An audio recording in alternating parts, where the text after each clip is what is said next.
చెప్పండి.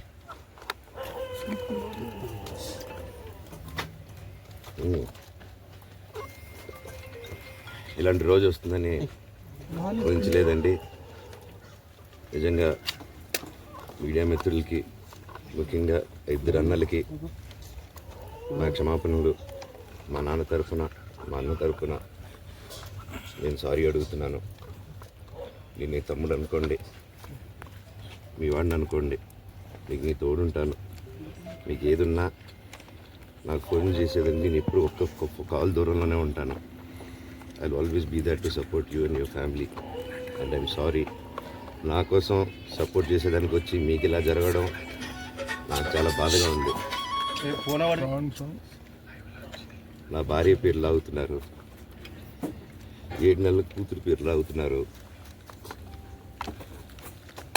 నేనేం అడగలేదు, సొంత కాళ్ళ మీద పనిచేస్తున్నాను. మా ఆవిడ కూడా వాళ్ళ ఇంటి వైపు ఏ డబ్బు తీసుకురాలేదు, వాళ్ళ ఇంట్లోనూ డబ్బు అడగలేదు, నేను అడగలేదు, ఆస్తి అడగలేదు. మా ఆవిడ 7 నెలలు గర్భవతిగా ఉన్నప్పుడు తనకి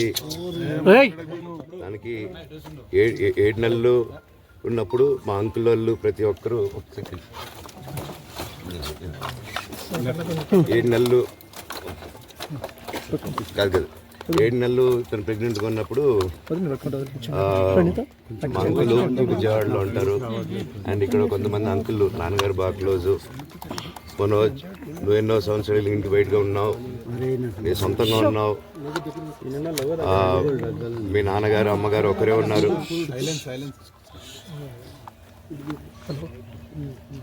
మీ నాన్నగారు అమ్మగారు ఒకరే ఉన్నారు.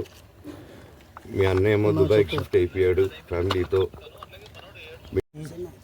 తనకి ఇప్పుడు మీ అమ్మ అవసరం ఉంది, పెద్దోళ్ళు అవసరం ఉంది. నువ్వు అక్కడే ఎలా చూసుకుంటావు అంటే, నాకు ఆ రోజు మా భార్య కూడా ఒకసారి వాళ్ళు అన్నీ చెప్తున్నారు కదా, ఎందుకంటే ఒకసారి వినండి అంటే, సరే అమ్మా నీకోసం వస్తాను అని చెప్పి మళ్ళీ తిరిగి రావడం జరిగింది. అండ్ ఇది ఈరోజు నా గురించి ఆరోపణలు వేస్తున్నారంటే అది నేనేం చెప్పలేను. ఓన్లీ మీకు ఆధారాలు మాత్రమే చూపించగలుగుతాను. ఇప్పుడు వాళ్ళు చెప్పి నేను చెప్పి ఇది కరెక్ట్ కాదండి. నేను ఎప్పటి నుంచో కూర్చొని మాట్లాడదాం అంటున్నాను. పిల్లలకి లోకల్లో ఉన్న, అక్కడ లోకల్లో ఉండేది ఎవరో కాదండి, మా బంధువులే అండి అందరూ. ఆ చుట్టుపక్కల గ్రామాలందరూ, మా నానమ్మలూరు, అమ్మమ్మలూరు అందరూ మా వాళ్ళండి. వాళ్ళ పిల్లలు, మనవాళ్ళు, వాళ్ళ బంధువులు. సో వాళ్ళకి అన్యాయం, వాళ్ళు నాకు వాళ్ళ అర్జీలు పెట్టుకున్నారు, వాళ్ళ లెటర్లు పంపించారు, వాళ్ళన్నీ చేశారు. నేను వాళ్ళకి సపోర్ట్గా మద్దతుగా నిలబడి ఏమైంది నేను అడిగేసరికి వినయ్ అతనికి ఫోన్ చేశాను, మెసేజ్లు పెట్టాను.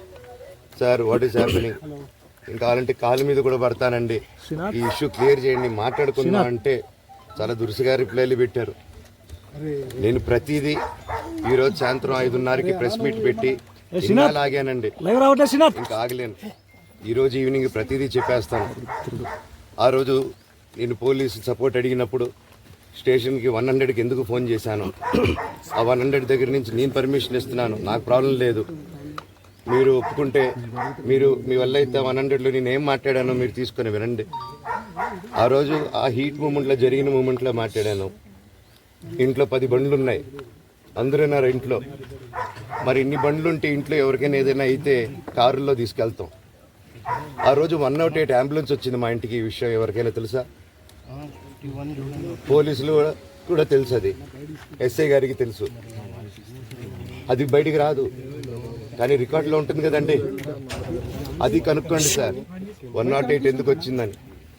అండ్ నిన్ను ప్రతిదీ నేను కొడుతున్నాను, ఇది చేస్తున్నాను అన్నారు కదా సార్, సీసీటీవీ కెమెరాలు తెప్పిండి సార్.